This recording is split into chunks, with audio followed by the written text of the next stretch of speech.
I take this honor to launch this workplace policy of Rubanda District Local Government. I take this singular honor to launch this policy document here, named the HIV/AIDS Workplace Policy of Rubanda District Local Government. I appreciate the team of health workers led by the district health officer, the district leadership, and all implementing partners and our key. Authorities in Rubanda district have launched an HIV workplace policy aimed at eliminating HIV/AIDS in the district by 2030. The policy was inaugurated recently during the Rubanda district belated World AIDS Day commemoration that was held at the Rubanda Town Council headquarters. Dr. Abdan Birungi highlighted that the policy will play a critical role in minimizing discrimination and stigma among the people living with HIV at their workplace. Ninyi waleta wa St. Vincent District AIDS Committee kachiko akonkaliwo chairman samuni ndajwe chira abantu ba Rubanda bikwatirira kakoko nyowe okwechebeza kwanje kechebezo mwaka 1998 kechebereza ibwaro rya Rubanda Primary Care narugaho ndasima ebitongole Moa Alliance na Rights n'ebindi bitongole byakuratiyeho agamana kunyine byo byagampire hamwe n'abashaho bebyamagara. Ndenda kusimira kimwe abantu abatekatekire ogumukoro nitwe Rubanda kutunga ekihumo cyo kujuka bagenzi baitu abisigwa akakoko kandi no kusima no kushaba bagenzi baitu abaliho kugira ngo imabaliho mu miromo bazwanyu kurunje murahangara. Ekindi na nawe ndo baragira ngo n'abarwayi please imwe bantu mwena barahampa omuntu ina kakoko mutashwa kumweto murwayi reason omurwayi nori muwodi na kitanda omurwayi no washakulire aka mkanye wa usendi ekimyaka ina baranda kakoko muranyeto murwayi so tuli abantu abaratura nakakoko nyocho echi abasika kauro mutaraja mutura barwiri no mujirire mukoti.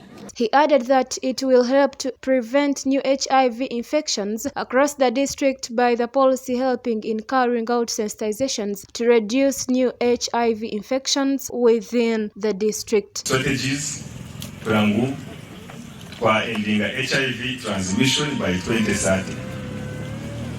Strategies ningashi ezo mbera nikaziha icyo kubanza twabanizaho ni HIV workplace policy eyi oraze kurunshimirizo ejo rero kugira ngo twenda muri Rubanda tajashi discriminating umuntu HIV atacha ngo bashango ali amurimo ayimibaze yewe no kumugira ngo ajimire ningashi okubaho eshonga zona sinubadra ngwata uburyo buri point yona kurangura umuntu mu bakozi bawe bayirinda aho ukasi mu kugira ngo katulize aho twarugaho we have a work plan erimo ibintu bingi na implementing partners ituraza kuchebera abantu ituraza kurangura yomwe wenda ukasi mu twamurikaho a families. HIV infection is the standard is still the same. One, abstain if you are not yet ready to engage into sexual activity. Number two, if you have tried to engage, if you have come of age 18 years and above, then use protective measures like condom. Or if you are married, be faithful to your partner. And then if you cannot and you go meandering, then we say test yourself early enough. Once you test, if you found positive, take the drugs, and the drugs you should take them very, very well, as directed by the health workers.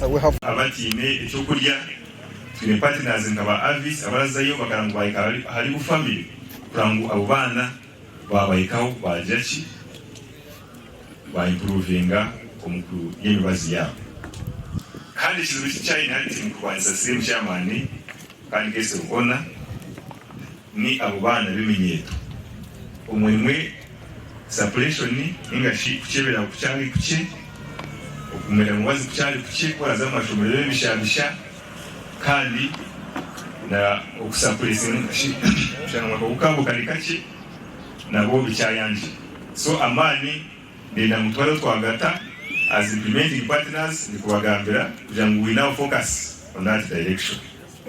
The youth, that's where we have a big problem. Number two, the next biggest problem is in our Batwa community. Abantu bakashasha abatwa barikai mwemerere Kadora na timu yawe abatware n'abatware kazi mwemerere. Yes. Community eji urajimanye ebijiriho konka turashaka ngo HIV prevalence turi okunagambira mu generally turi muri 2.2 urashaka wabirinka 4 ninga 3.8 ngoma. So owabo kicyari kubi konka UPMB na women is of what? Yes, abo baraza tuyamba kurangu na Kadora kurangu ejo transmission ya change. Echa muheru no kugira ngo turagamba twaje ready baje mbishi musimwe cyari nyingi murabasa atakujimaraho by 2030 amaka mwe kubibiri 20 yake ngai mwaka mukaga. So target ya president ne agagiona na Uganda Commission no kuja by that time abata chiyokuliza chi slim chama isangu waba wamere wakwatwa kuka slim wawe chibizi okazamu wazo kakumiraji hati bwako koko mu magara kwa kula maburi monchi buri nkomuka home utashobora. So vayo road yawe yabe ekindi ye munombe nubo terana ndisho umuntu atagize chi atina kukasiri mutoka muturiza abo kwa vayo road yagize chi. Policy is intended to guide every worker over the district to make sure that we avoid or we minimize discrimination and stigma as much as we can, and anyone who has HIV already should be looked at as a normal person and doing their work, so they should not be discriminated against. Number two, it will help us also to intensify measures to protect or to stop those new infections. Yes. The Batwa community is not among the workplace of the district, but those working there are part of the HIV/AIDS workplace policy. And for us, we shall make sure that these people who are our workers and they reach the Batwa community, they do their best to make sure that prevent new infections. And like I said before, the Batwa community, the HIV prevalence is twice as much as within the normal population. But we are putting every measure possible to make sure that prevalence comes down. The Rubanda District LC5 Chairperson Stephen Ampili noted that the initiative aligns with President Museveni's national commitment to end HIV/AIDS in Uganda by 2030. Stephen Ampili emphasized that the policy seeks to empower patients to freely access and adhere to their medication and urged the district health officer to develop a clear strategy to ensure the policy's effective implementation. HIV workplace policy. Now we are thinking that this policy will allow all our workers who could be HIV positive to work in a proper and safe environment. In so many workplaces, there is that stigmatization that comes in there. So as the district, we agreed to come up with a policy that protects them, that allows them to take their drugs at any one time of the day that allows them to relate without them being discriminated.